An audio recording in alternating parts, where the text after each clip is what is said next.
हम सभी लेडीज़ को अपना घर संभालना सबसे बड़ी जिम्मेदारी होती है। घर के कामों को करने के लिए दिल हो या ना हो, फिर भी हमें करना पड़ता है। अगर हम वक्त के साथ साथ घर के कामों को हॉबी बना ले तो बहुत ही खुशी से हम अपने कामों को कर सकते हैं। हमें काम का बोझ नहीं लगेगा। सो हेलो एंड नमस्ते दोस्तों, मैं हूं Anita. Welcome back to our new video. तो आज इस वीडियो में कुछ ऐसे आइडियाज़ आप लोगों के साथ शेयर करूंगी जो कि आप लोगों के लिए हेल्पफुल होगी, आप लोगों को पसंद आएगी। तो चलिए वीडियो स्टार्ट करते हैं। आज के लाइफ में हमारे हस्बैंड लोग को बिल्कुल टाइम नहीं है। उन लोगों के अपने ऑफिस वर्क इतने ज़्यादा होते हैं कि वो बाहर की जो जिम्मेदारी होती है उसे उतना टाइम नहीं दे पाते हैं। उसे हम औरतों को ही देखना पड़ता है। घर बाहर हमें दोनों तरफ ध्यान देना पड़ता है। तो अगर हम घर के कामों के लिए थोड़ा सा स्मार्ट वर्क करें तो हमारा काम आसान हो जाए और हमारा टाइम भी सेव हो जाए। तो यहाँ पे देखिए, मैं यहाँ मखाने का खीर बना रही हूँ और खीर बनाते समय हमें ड्राई फ्रूट्स की ज़रूरत पड़ती है। तो ड्राई फ्रूट्स कट करने के लिए यहाँ पे मैं इस तरह का एक ड्राई फ्रूट्स कटर का यूज़ करती हूँ, जो कि मेरे काम को बहुत ही आसान कर देता है। इस तरह से ये कटर में अगर इसमें इस तरह से ड्राई फ्रूट्स डालते हैं तो बहुत आराम से इसमें हम डायरेक्ट ही कट कर सकते हैं। इसे कट करने के लिए ड्राई फ्रूट्स को अलग से हमें बैठ के टाइम नहीं देना पड़ता है। बहुत ही एफर्टलेस काम हो जाता है और मेरा टाइम भी सेव हो जाता है। उस टाइम को फिर मैं यूटिलाइज़ करती हूँ दूसरे कामों के लिए। तो इस तरह के गैजेट्स का अगर हम यूज़ करें तो हमारे काम बहुत ही आसान हो जाए और हमारा टाइम भी सेव हो जाए।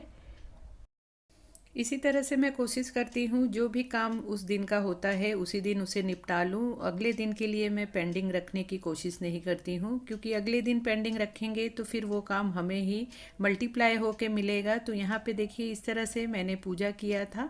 नवरात्रि की पूजा होने के बाद तुरंत ही मैंने सभी बर्तनों को साफ कर दिया है और उसी के साथ यहाँ पे मैंने श्री यंत्र का ये कुंकू अभिषेक किया था। तो वो भी कुंकू इस तरह से पड़ा था प्लेट में, तो उसे मैं इस तरह से एक छोटी सी डब्बी के अंदर रख दे रही हूँ। और उसी के साथ जो बर्तन है उसे भी मैं धो के एक साथ ही अलग से रख देती हूँ, क्योंकि जो बड़े बर्तन होते हैं पूजा के वो रोज़ रोज़ तो लगते नहीं हैं। कभी कभार महीने में या कोई बड़ा त्यौहार आता है तो ही उसका यूज़ होता है।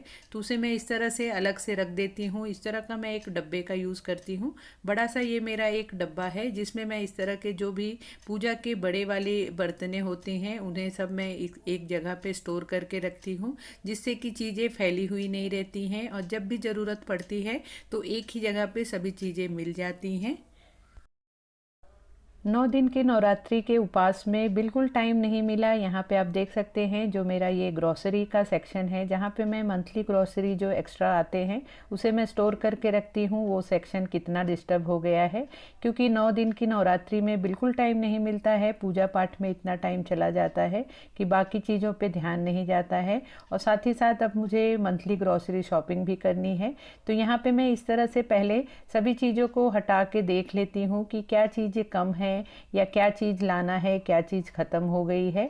और साथ ही सभी चीज़ों को अच्छे से ऑर्गेनाइज भी कर देती हूँ कि जो बिखर गए हैं चीज़ों को उन्हें देख लूँ, और उसी के साथ वो चेक भी हो जाते हैं कि कौन सी चीज़ें ख़त्म हो गई हैं या कौन सी चीज़ें अभी हैं। और साथ ही साथ जो भी डब्बों में चीज़ें ख़त्म हुई रहती है उसे वहाँ पे फिल कर देती हूँ।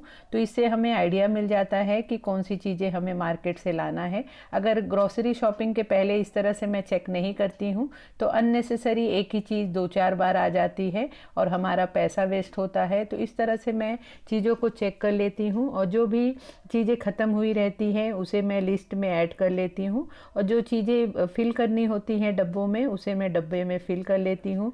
तो यहाँ पे डब्बों में भी फिल करते समय मैं डब्बों को साथ ही साथ उसी टाइम पे उसे वॉश करते जाती हूँ। जब भी महीने की शॉपिंग होती है तो फिल करते समय वो साफ भी होते जाता है। लेकिन यहाँ पे अभी नवरात्रि शुरू होने के पहले मैंने सभी डब्बों की किचन की सफाई की थी, क्योंकि किचन में नॉनवेज बनता रहता है और 9 दिन का हम उपवास रखते हैं।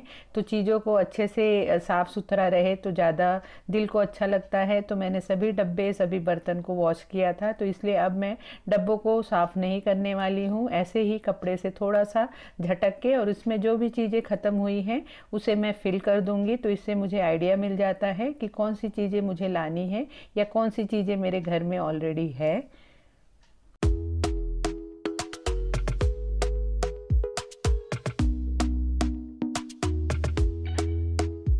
talk to me nice.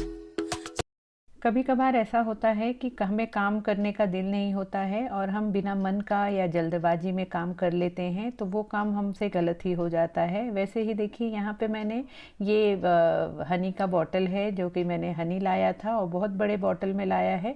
जल्दबाजी में मैंने हनी यूज़ किया और उसके ढक्कन को मैंने अच्छे से बंद नहीं किया, तो यहाँ पे देखिए उसमें पूरी चींटियाँ लग गई हैं और इतना सारा इसमें हनी है कि इसे मैं फेंक भी नहीं सकती हूँ, तो नुकसान हो जाएगा। तो यहाँ पे फिर मैं क्या कर रही हूँ, हनी को इस तरह से छान लूँगी। अगर इसे हम जो भी चाय छानने वाली छन्नी होती है उससे छान लेंगे तो फिर हमें अच्छी तरह से हनी मिल जाएगा। तो उसे मैं इस तरह से छान ले रही हूँ। तो इसलिए जब भी हम काम करें तो दिल लगा के और पूरे कंसंट्रेशन के साथ करें, नहीं तो इस तरह के नुकसान हमसे हो जाते हैं। तो वही मैंने इस हनी के नुकसान से मैंने सीखा कि जब भी काम होता है तो हमारा ध्यान पूरी तरह से उसमें होना चाहिए, या जल्दबाजी में भी हमें काम नहीं करना चाहिए। तो यहाँ पे जल्दबाजी में ही कुछ ऐसा हुआ है कि मैंने ढक्कन नहीं लगाया अच्छी तरह से, तो उसमें पूरे हनी में चींटियाँ घुस गई हैं।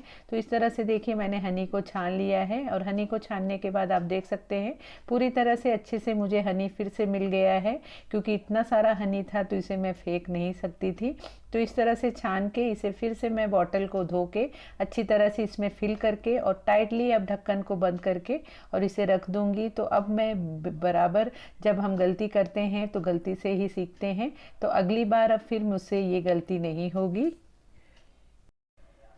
यहाँ पे मैं कुकिंग ऑयल रखने के लिए इस तरह के बॉटल का यूज़ करती हूँ। बहुत ही अच्छा प्रोडक्ट है, इसमें बहुत ही अच्छे से ऑयल स्टोर हो जाता है और इसमें से उतना ही ऑयल हम यूज़ कर पाते हैं जितना कि हमें ज़रूरत हो। बहुत ज़्यादा कढ़ाई में या जहाँ पे हमें यूज़ करना हो एकदम से तेल निकल के नहीं आता है।